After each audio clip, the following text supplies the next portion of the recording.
Al and I have kind of like a crazy story to tell, and I'll tell the first part of it, which is John calls me, John Singleton calls me, and he goes, I just had a great talk with Juicy J and DJ Paul, and they're in. They're going to do the music. They're going to do all the songs and everything. So Paul is about to call you right now.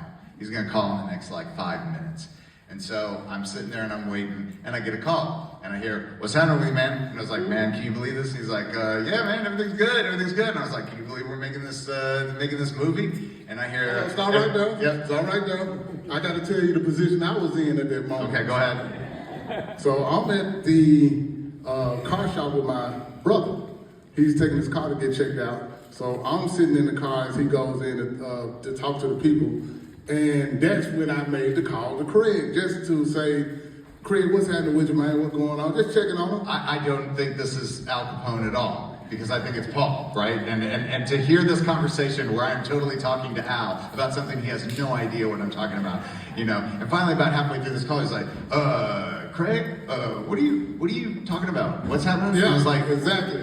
I was like, Al? Because I met Al probably about like 25 years ago when I was making Poor and Hungry, and we were trying to get stuff going because we met at a very famous institution here in Memphis that probably a lot of you don't know, even though I know some of you do know, called Selecto Hits. Selecto Hits. So Selecto Hits was a distribution company here in Memphis that actually made gospel and country music.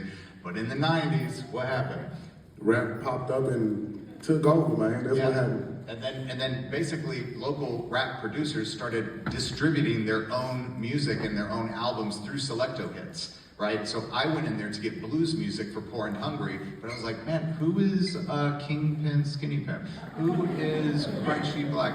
Who is Al Kapone? And they would send me home with all these CDs, and that's where my love for Memphis rap began. And that's where I started to meet you. But anyway, we became friends. Then this movie starts coming around, and I start telling you, it's like, oh, Al. So we're on the phone. Yeah. We're on the phone, and I'm talking to him, and like you said, at some point, I'm realizing he's telling me about that hustle, because he told me about the Hustle and Flow movie like 2 years before this all happened. So as I'm talking to him, I'm like, hold on, he's talking about this Hustle and Flow movie. That's why I was like, hold on, you talking about that movie you were talking about?